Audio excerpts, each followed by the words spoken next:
దేవునికి స్తోత్రాలు. ప్రభునందు ప్రియ దేవుని బిడ్డలారా, ప్రభువైన యేసుక్రీస్తు వారి నామమున మీకు వందనాలు. ఈ సమయంలో పరిశుద్ధ గ్రంథంలో నుండి దేవుని యొక్క వాక్యమును కొద్ది నిమిషాలు మనం ధ్యానం చేద్దాం.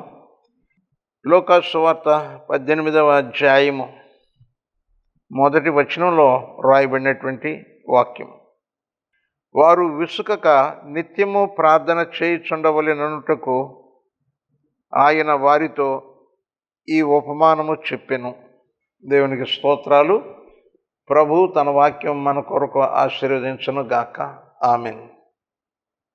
యేసుక్రీస్తు ప్రభువారు మానవుల యొక్క బలహీనతలను ఎరిగి ఉన్నట్టంటే, ఆ బలహీనతల్లో ఒకటేంటంటే ప్రార్థన చేసేటప్పుడు వారికి కావలసినటువంటి నిబ్బరము, ఓర్పు, సహనము అనేటటువంటిది వారు నిలపలేనటువంటి వారిగా ఉంటారు. అయితే ఆ యొక్క స్థితిని జయించడానికి, వారిని బలపరచడానికి యేసుక్రీస్తు ప్రభువారు ఒక ఉపమానాన్ని చెప్పారు. మానసిక శాస్త్రంలో ఏముంటుంది అంటే, క్రొత్త విషయం చెప్పాలి అని అంటే తెలిసిన విషయం చెప్పి ఆ తెలిసిన విషయం అర్థం చేసుకుంటాడు కనుక తెలియని విషయం కూడా అర్థం చేసుకుంటానికి ఒక మార్గం ఏర్పడు. అందుకని from the known to the unknown అన్నట్టు, తెలిసిన దానిలో నుండి తెలియని దానిలోనికి మనుషుని యొక్క జ్ఞానాన్ని మరి నడిపించడం. ఆయన చెప్పినటువంటి ఒక ఉపమానం ఏమంటే, ఒక పట్టణంలో ఒక న్యాయాధికారి ఉన్నాడు. న్యాయము అతని చేతుల్లో ఉంది, అతని గుప్పిట్లో ఉంది. లోకంలో ఎంతోమంది అన్యాయం చేస్తూ ఉంటారు. అన్యాయానికి గురైనటువంటి వారు నాకు న్యాయము తీర్చండి అని ఈయన దగ్గరకు వెళితే ఆయన యొక్క తీర్పే ఇక పాటించవలసినటువంటి అంత శక్తి కలిగినట్టు. కనుక ఈయనకు ఎంత ఆధిక్యత ఉన్నదో, నేనంటే ఇష్టం ఉండదు ఈయనకి, కాబట్టి ఇంకొక ఆయన దగ్గరికి వెళ్తాను అని అంటే ఇంకొకరు ఎవరు లేరు. న్యాయాధిపతి ఈయనే, కాబట్టి న్యాయం దక్కాలి అంటే ఈయన ద్వారానే దక్కాలి. అలాంటి పరిస్థితిలో ఒక బీద విధవరాలు ఉన్నది. ఆమెకు అన్యాయం జరిగింది. ఆ అన్యాయము వలన వచ్చినటువంటి నష్టాల్ని, కష్టాల్ని, వాటన్నిటిని తొలగించి తనకు న్యాయం జరిగేటట్లుగా చూపెట్టమని న్యాయాధిపతి దగ్గరికి వెళ్ళింది ఆమె. అయితే ఆ న్యాయాధిపతి గురించి ఏమన్నదంటే, అతడు దేవునికి భయపడ్డు, మనుషులను లక్ష్య పెట్టడు. ప్రధానమంత్రి ఫోన్ చేశాడన్నా, మంత్రి గారు ఫోన్ చేశారన్నా ఏమీ లక్ష్య పెట్టడు. ఇదిగో ఏమండి, మీరు ఇట్లా నిర్లక్ష్యంగా ఉంటున్నారు, మమ్మల్ని పట్టించుకోవట్లేదు, దేవుడు మిమ్మల్ని శిక్షిస్తాడు అని అంటే ఆయన నేనేమి లక్ష్య పెట్టను, ఆయనకేమి నేను భయపడను అని చెప్పి దైవ భయం లేనటువంటి వాడిగా ఉన్నాడు. మనుషుల్లో ఎవరిని కూడా లక్ష్య పెట్టినటువంటి వాడిగా ఉన్నాడు. అయితే ఎంత ఇబ్బందికరమైనటువంటి పరిస్థితి మరి ఒక బీద విధవరాలకి ఎదురైంది. ఆమెకు నానేటటువంటి వాళ్ళు లేరు.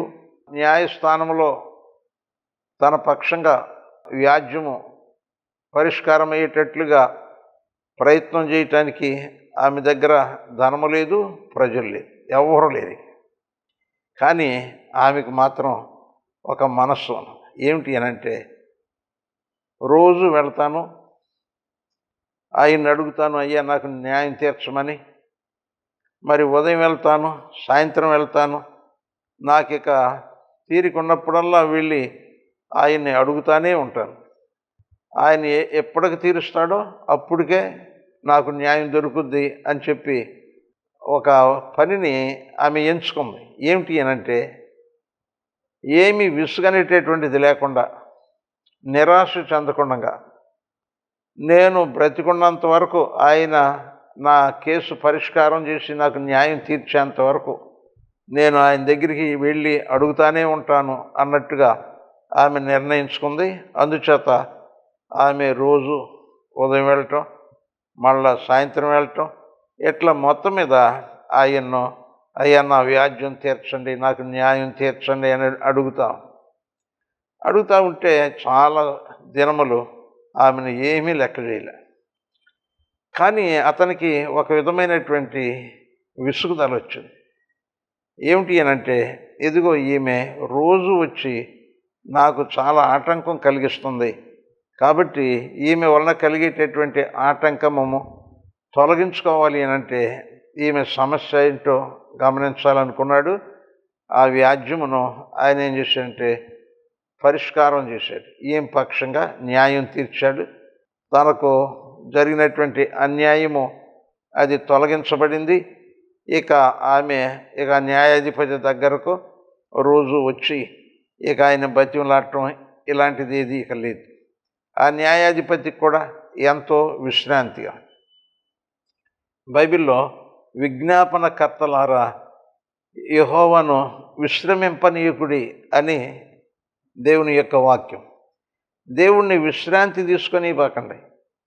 మీరు విజ్ఞాపన చేసేటటువంటి వారు చేస్తూనే ఉండండి అని చెప్పి ప్రవక్త ద్వారా దేవుడు తెలియజేశాడు. అలాగే ఈ లోకంలో మన జీవితాల్లో ఎన్నో రకాలైనటువంటి సమస్యలు వస్తాయి. వాటిని పరిష్కరించుకోవటానికి మానవుల ద్వారా కొన్ని పరిష్కారం అవుతాయి. కానీ ఆత్మీయంగా జీవించేటటువంటి వారు వారి యొక్క సమస్యలన్నిటికీ పరిష్కారం చేసేటటువంటి ఆయన ప్రభువే అని వారు విశ్వసించి ప్రభువు దగ్గర వారు తమ విషయాలన్నిటినీ కూడా మనవి చేసుకుంటూ ఉంటారు. మోషే ఇశ్రాయేలీయులను నడిపించినటువంటి కాలంలో వారు అమాలేకీయులతో యుద్ధం చేసేటటువంటి పరిస్థితి వచ్చింది. ఈ అమాలేకీయులతో యుద్ధం చేయడానికి యెహోషువ నాయకత్వంలో సైన్యాన్ని పంపించాడు మోషే. ఈ మోషే అక్కడ దగ్గరలో ఉన్నటువంటి ఒక కొండ మీదకి వెళ్ళి 2 చేతులు పైకి ఎత్తి ఇశ్రాయేలీయులకు జయము కలిగేటట్లుగా ప్రార్థన చేస్తూ ఉంటాడు. అయితే కొంత సమయం అయ్యేటప్పటికీ ఈయన చేతులు నొప్పి పడుతూ ఉన్నాయి. అంచేత ఆ చేతులు దించేస్తున్నాడు. ఈ మోషే చేతులు దించినప్పుడు మరి ఇశ్రాయేలీయులు ఓడిపోతున్నారు. ఆయన చేతులు పైకెత్తినప్పుడు మరి ఇశ్రాయేలీయులు గెలుస్తూ ఉన్నారు. ఈ సంగతిని ఆ ప్రక్కనే ఉండేటువంటి యాజకుడు అహరోను, తర్వాత హూరు అనేటటువంటి వారు గమనించి ఈయన చేతులెత్తి దేవుని సహాయం కొరకు ప్రార్థన చేయటం ద్వారా అక్కడ యుద్ధంలో జయము ఆధారపడి ఉంది. కనుక ఈయన చేతులు ఎప్పుడు ఎత్తబడినటువంటి స్థితిలోనే ఉంటే యుద్ధంలో మనం గెలుస్తాం అన్నటువంటి ఆ యొక్క విషయము వారు గ్రహించి ఒక రాయిని తీసుకొని వచ్చి అక్కడ వేసినప్పుడు దాని మీద మోషే కూర్చున్నాడు. మోషే యొక్క కుడి చేతి క్రింద ఒకరు, ఎడమ చేతి క్రింద ఒకరు వారు కూర్చుని మోషే యొక్క 2 చేతులు అలా ఎత్తబడి ఉండేటట్టుగానే ఉంచారు. ఎందుకనంటే ఆయన చేతులు దించాడా యుద్ధంలో ఓడిపోతున్నారు. అందుచేత వీరు ఏం చేశారంటే మోషే చేతులు ఎత్తబడినట్టుగానే ఉండాలి. మోషే ప్రార్థన కంటిన్యూ అవుతున్నట్టుగానే ఉండాలి. మోషేకు అలసట వచ్చినప్పటికీ అతడు చేతులు దించేటటువంటి వానిగా, ప్రార్థన ఆపేసేటటువంటి వానిగా ఉండకూడదు. అందుకని మోషే చేతులెత్తుట, మోషే దేవునికి ప్రార్థన చేయుట అనేటటువంటి దాని మీద జయము ఆధారపడి ఉన్నది అని వారు గ్రహించి ఆయన చేతులు పైకి ఎత్తి పట్టేటట్టుగా ఉంచారు. యుద్ధము అయిపోయింది. అమాలేకీయులు ఓడిపోయారు. ఇదిగో అక్కడ ఇశ్రాయేలీయులకు జయము కలిగింది. ఆ స్థలంలో ఒక స్తూపమును నిలిపి వారు ఏం చేశారంటే యెహోవా నిస్సి అనేటటువంటి పేరు, యెహోవా ధ్వజం. దేవుని ప్రజలకు జయము, దేవునికి జయము. దేవుని యొక్క ధ్వజము అది విజయవంతంగా అది నిలబెట్టబడింది. కనుక సంఘం యొక్క ప్రార్థనలో ఎడతెగకుండా ఉండాలి. ఆ ప్రార్థనలు కొనసాగేటట్టుగా తోటి విశ్వాసులు సహాయం చేసేటటువంటి వారిగా ఉండాలి. ఏలియా కాలంలో కరువు వచ్చినప్పుడు ప్రభు ఆయన్ను సారెపతు అనేటటువంటి ఊరిలోనికి వెళ్ళమన్నాడు. అక్కడ ఒక విధవరాల్ని సిద్ధపరిచాడు ఏలియాను పోషించడానికి. ఆమెకు ఒక కుమారుడు ఉన్నాడు. ఏలియా ఆ సారెపతులో ఆ విధవరాలి ఇంట ఉంటూ 3.5 సంవత్సరాలు ఆ కరువు కాలంలో పోషించబడ్డాడు. అయితే ఇలాంటి పరిస్థితుల్లో ఒక రోజున ఏం జరిగిందంటే ఆ పిల్లాడు చనిపోయాడు. చనిపోయినప్పుడు ఆ యొక్క విధవరాలు ఆ ప్రవక్త దగ్గరకు వెళ్ళి, అయ్యా, ఇదిగో నీవు నా ఇంటికి రావటం ద్వారా నా పాపాన్ని బట్టి నా కొడుకు చనిపోయాడు, నీవు వచ్చి నాకు ఎలాంటి కార్యం చేశావు అని ఏలియా మీద ఆయాస్కరంగా మాట్లాడితే అప్పుడు ఈయనకు హృదయంలో కలత వచ్చింది. అతడు వెళ్ళి ఆ చనిపోయినటువంటి అతని మీద పండుకుని లేచాడు. లేస్తే పిల్లాడికి ప్రాణం రాల. ఇక ప్రాణం రాదులే అని ఇక విడిచిపెట్టల. మళ్ళీ రెండోసారి పండుకున్నాడు, ప్రాణం రాలేదు. మళ్ళీ మూడోసారి పండుకున్నాడు, అప్పుడు ఆ పిల్లాళ్ళకి ప్రాణం వచ్చింది, అతడు బ్రతికాడు. ఒకసారి ప్రయత్నం చేశాము, అయినా ప్రాణం రాలేదు, ఇక చనిపోయాడులే అని విడిచిపెట్టకుండా ఏలియా ఏం చేశాడంటే ఆ పిల్లాళ్ళకి ప్రాణం వచ్చేంత వరకు కూడా ఆ పిల్లాడి మీద పండుకుని దేవునికి మొరపెట్టాడు. ప్రార్థన జీవితంలో వెంటనే జాబు వస్తుంది అని అనేకులు ఎదురు చూస్తూ ఉంటారు. వస్తుంది, కానీ తగిన సమయమందు ఆ జాబు వస్తుంది. అందుచేత ఏ విధమైనటువంటి అవిశ్వాసానికి గురి కాకుండా ఎడతెగక నిత్యము ప్రార్థన చేస్తూనే ఉండాలి. ఎలీషా అనేటటువంటి ఆయన గెహాజీని యోర్దాను నదిలో అక్కడికి వెళ్ళి మునుగు అనలా, 7 సార్లు మునగమన్నాడు. అతడు ఒకసారి మునిగి నాకు స్వస్థత వచ్చేసిందా లేదా అని చూసుకుని ఉంటాడు, రాలేదు. అవిశ్వాసం వచ్చేసి ఆ యొక్క వృద్ధ ప్రవక్త మాట విని ఏదో నేను ఇట్లా మునుగుతానికి వచ్చాను, కానీ ఆయన మాట నెరవేరేటటువంటి అవకాశాలు లేవు. ఒకసారి మునిగాను, ఏమవ్వలేదు. 2 సార్లు మునిగాను, ఏమీ అవ్వలేదు. 3 సార్లు మునిగాను, ఏమీ అవ్వలేదు. కాబట్టి ఆ మాటకు ప్రతిఫలం రాదు అనుకుని అతడు అవిశ్వాసంతో ఆ ప్రయత్నాలు విరమించుకునేటటువంటి రీతిగా ఉండట్టయితే అతనికి స్వస్థత కలిగేది కాదు. కానీ 7 మార్లు మునగమన్నాడు కనుక 7 మార్లు మునిగాడు. 7వసారి మునిగినప్పుడు అతని యొక్క దేహము పసిబిడ్డ దేహం వలె స్వస్థత పొంది.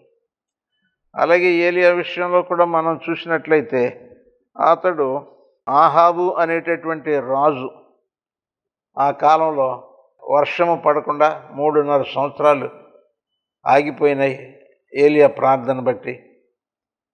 మరైతే ఒక సమయం వచ్చేటప్పటికి ఏలియా ప్రార్థన చేసి, వర్షం దేవుడు ఇస్తాడు, నువ్వు తొందరగా రథాలు వేసుకుని ఇంటికి వెళ్ళిపో అని ఆహాబుకు కబురు చేశాడు. మరి ఆకాశంలో ఒక్క మేఘం కూడా లేదు. మరి ఈయనేం ప్రవచించాడు. అప్పుడు తన యొక్క దాసుని పిలిచి, ఇదిగో ఏమన్నా మేఘం ఏమన్నా పైన కనపడుతుందేమో చూడమంటే ఆ సేవకుడు వెళ్తున్నాడు, ఏమీ కనపడలేదండి. అలాగా ఒకసారి చూశారు, రెండోసారి చూశారు, అట్లా 6 సార్లు చూశారు, ఏమీ అసలు మేఘమంటూ కనపడలే. ఇక మేఘం కనపడలేదు, 6 సార్లు అయిపోయిందిలే, ఇంకా మేఘం రాదు, వర్షం రాదు అనేటటువంటి ఆ యొక్క అవిశ్వాసంతో ఆయన లేకుండా మళ్ళీ ఇంకోసారి వెళ్ళి చూడని 7వసారి కూడా పంపించాడు. ఆ 7వసారి వెళ్ళి చూసినప్పుడు అరచేయి అంత మేఘము అది సముద్రంలో నుండి పైకి రావటం కనపడింది.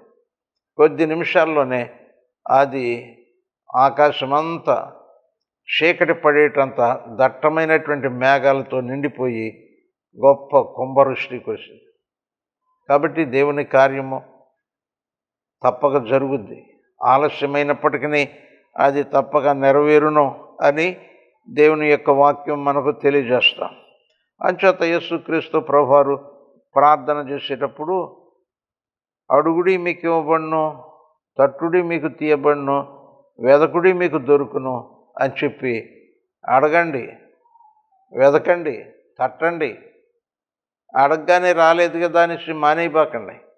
దేవుని జవాబు పొందేంత వరకు కూడా మీరు ఆసక్తితో ఎడతెగక ప్రార్థన చేస్తూ ప్రభువా సమకూర్చు అని ఆ ప్రభు యొక్క కృపాసనం యొద్ద మీరు ఎల్లప్పుడూ కనిపెట్టుకుని ఉండండి. ఆయన యొక్క కృపాసనం విడిచిపెట్టి వెళ్ళవద్దు. హెబ్రీ పత్రికలో 4వ అధ్యాయంలో మనం చూసినట్లయితే 15-16 వచనాలు, మన ప్రధాన యాజకుడు మన బలహీనతల యందు మనతో సహానుభవము లేనివాడు కాడు గాని సమస్త విషయములలోనూ మన వలనే శోధింపబడినను ఆయన పాపము లేనివాడిగా ఉండెను గనుక కనికరింపబడి సమయోచితమైన సహాయము కొరకు కృప పొందినట్లు ధైర్యముతో కృపాసనం వద్దకు చేరుదము. హల్లెలూయా! ఎంత గొప్ప సందేశం! అది కృపాసనం. అక్కడ కృప దొరుకుద్ది. ఆయన సమయోచితమైనటువంటి సహాయము మనకిస్తాడు. ఆయన ఒక సమయంలో మనకి కనికరం చూపుతాడు. ఆయన కృప కలిగినటువంటి వాడు, కనికరము కలిగినటువంటి వాడు. తగిన సమయమందు మనకు సహాయం చేసేటటువంటి వాడు. అందుచేత కృపాసనమును విడిచిపెట్టకూడదు. మనము ఆశించినటువంటిది మనం పొందేంత వరకు ఎడతెగక ప్రార్థన చేస్తూనే ఉండాలి. విసుగుదల అనేటటువంటిది రాకూడదు. తర్వాత మనము దేవుని యొక్క కార్యములను జ్ఞాపకం చేసుకోవాలి. ఆయన కృప కొరకు వేడుకునేటటువంటి వారి యందు ఆనందిస్తాడు. దేవా, నీవు కృప చూపు, సహాయం చేయి.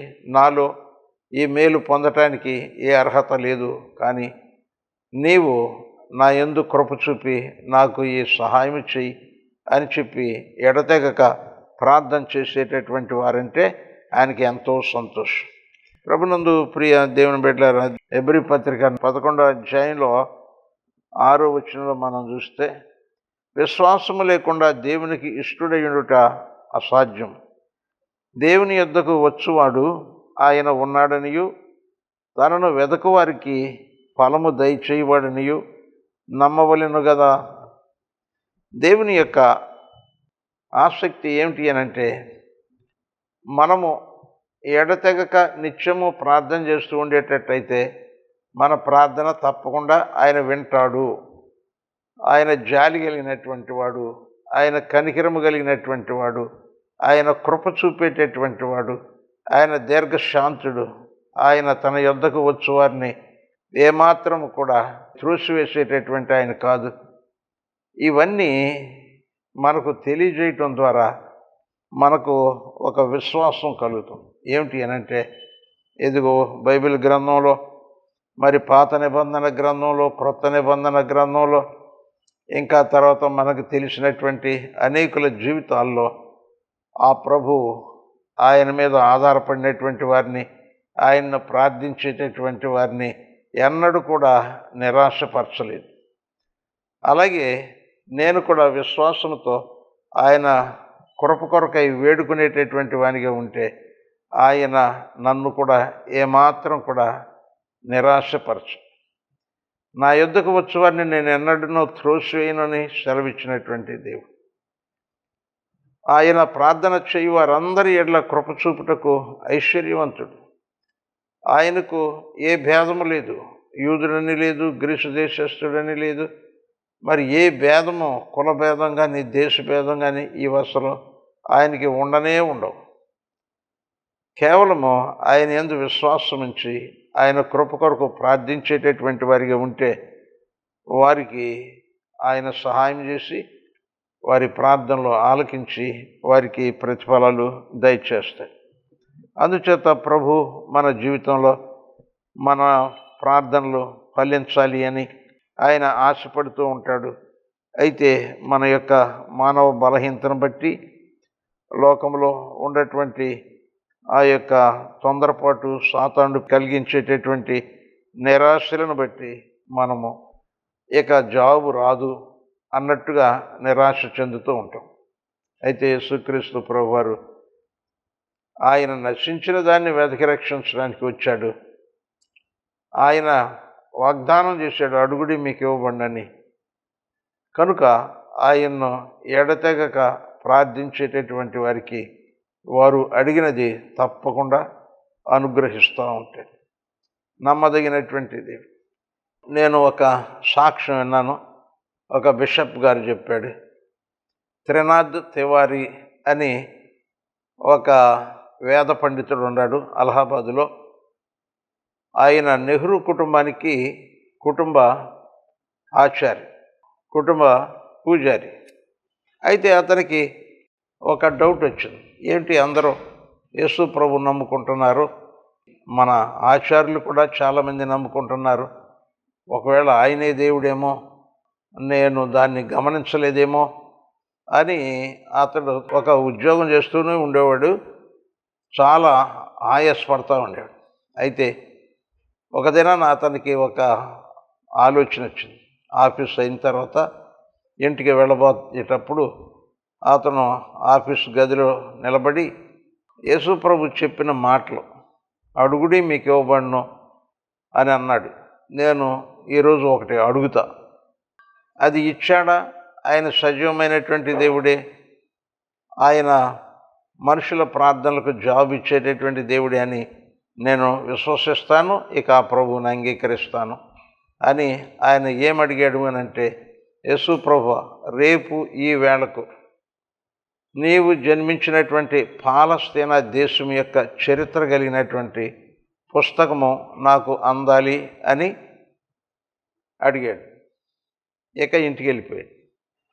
ఇంటికి వెళ్ళిన తర్వాత రెండో రోజున ఉదయం అతనికి హెడ్ క్వార్టర్స్ నుంచి ఫోన్ వచ్చింది. ఏమంటే, పలానా ఆఫీసరు సడన్గా సెలవు పెట్టేశాడు, నువ్వు వెళ్ళి అక్కడ ఛార్జ్ తీసుకోమని వచ్చింది. అతడు వెంటనే అక్కడికి వెళ్ళాడు. వెళ్ళిన తర్వాత అక్కడ ఛార్జ్ తీసుకున్నాడు. ఆ తర్వాత కుర్చీలో కూర్చుని కొద్దిగా రిలాక్స్ అవుతూ ఉంటుంటే ఎదురుగుండా ఉన్నటువంటి బీరువాల్లో ఒక కానాలో ఒకే ఒక్క పుస్తకం ఉందంట.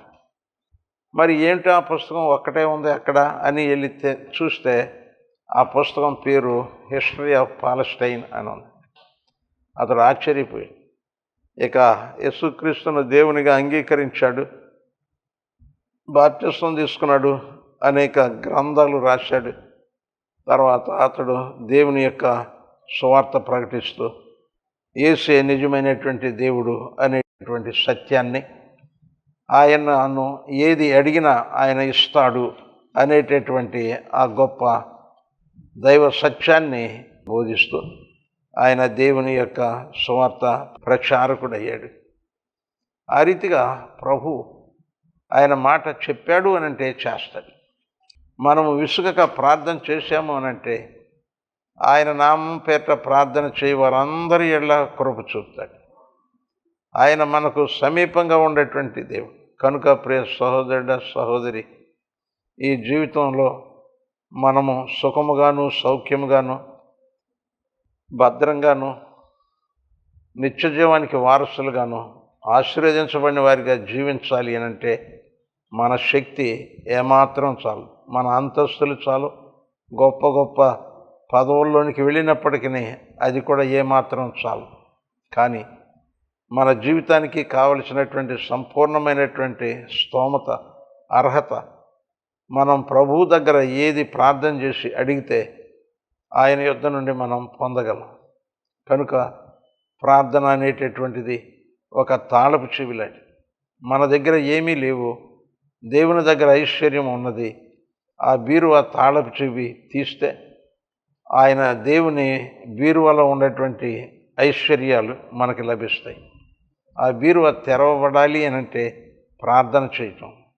కనుక దేవునికి ఉన్నటువంటి ఆ యొక్క మహదైశ్వర్యములు మానవులు అనుభవించాలి అనంటే ఎడతెగక నిత్యము ప్రార్థన చేయమని యేసుక్రీస్తు ప్రభువారు చెప్పాడు. ప్రియ సహోదరుడ సహోదరి, చివరిగా నీ జీవితంలో నీకు ఏ అవసరం ఉన్నప్పటికీ యేసు ప్రభు నామము పేరిట, ఆయన పేరు మీద దేవునికి ప్రార్థన చేసినప్పుడు అది తప్పకుండా అనుగ్రహించబడదు. దేవునికి స్తోత్రాలు. ప్రభు తన వాక్యం మన కొరకు ఆశీర్వదించును గాక. ఆమేన్. ప్రార్థన. దయగల యేసయ్య, పరిశుద్ధుడైన తండ్రి, నీకు వందనాలు, కృతజ్ఞతలు, స్తుతి స్తోత్రాలు ప్రభువా. దేవా, నీ మహిమైశ్వర్యము అనుభవించటానికి అర్హత లేనటువంటి అయినప్పటికీ దేవా, అట్టి అర్హత కలిగినటువంటి జీవితాన్ని అనుగ్రహించమని ప్రార్థన చేసినప్పుడు నీ కృప చేత నాయన నా దోషములను క్షమించి దేవా, పరిశుద్ధుడు అయినటువంటి మహాదేవుడు అయినటువంటి నీ మహిమైశ్వర్యములకు వారసునిగా ఉండేటటువంటి ఆ ధన్యతను అనుగ్రహించినటువంటి దేవుడవు నీకు స్తోత్రాలు. దేవా, ప్రార్థన ద్వారా దేవా మా యొక్క ప్రతి అవసరత నాయన తీర్చేటటువంటి దేవుడు. నాయన నీ యందు విశ్వాసం ఉంచినటువంటి వారు ఎడతెగక నిత్యము ప్రార్థన చేయొచ్చు. నీ మహిమైశ్వర్యానికి వారసులయ్యేటట్టుగా ప్రతి వారిని బలపరచండి. ఈ పరిచర్యను ఫలింపచేయండి. యేసు నామమున ప్రార్థించి వేడుకొంచున్నాము తండ్రి. ఆమెన్. మన తండ్రి అయిన దేవుని దయ, ప్రభు అయిన యేసుక్రీస్తు వారి కృప, పరిశుద్ధాత్మ దేవుని అన్యోన్య సహవాసము మనకు తోడుగా ఉండి విసుగక నిత్యము ప్రార్థన ఫలము పొందేంత వరకు ప్రార్థన చేయనట్లు ప్రభు మనలను బలపరచునుగాక. ఆమెన్. హల్లెలూయా. దేవునికి స్తోత్రాలు. మీకు వందనాలు.